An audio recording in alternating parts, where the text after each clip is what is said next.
Fern Britton broke her silence on a difficult time she faced during lockdown.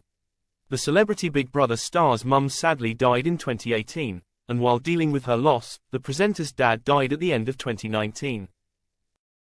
Just 3 months before the first COVID lockdown of 2020, Fern, 67, released a statement announcing her split from chef husband Phil Vickery after 20 years.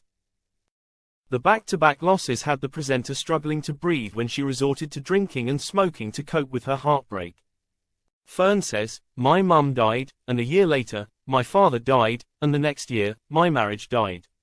I fell into this era of indolence I call it, where I just started just lying in bed later and later and later.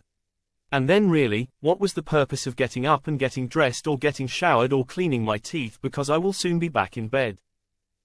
Why don't I start smoking? Yes. Drinking? Yes. Eating? Yes. The whole thing.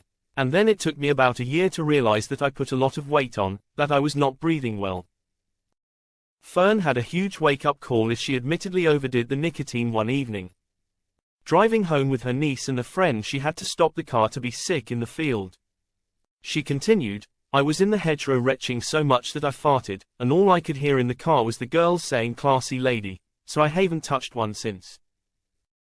Fern detailed her struggles on stage at the Cheltenham Literature Festival, explains how she repowered her life in Cornwall, which has prompted a new book out later this year. The former This Morning presenter, who also credits regular sessions with her therapist, then got back into exercise, which put her back on track. "I started doing a bit of running and kind of incrementally fixed myself over a couple of years," she explained.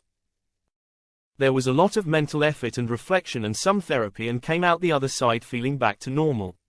And only 3 weeks ago I was out in Austria cycling with a group of friends I have cycled with for 20 years and running and lifting weights again.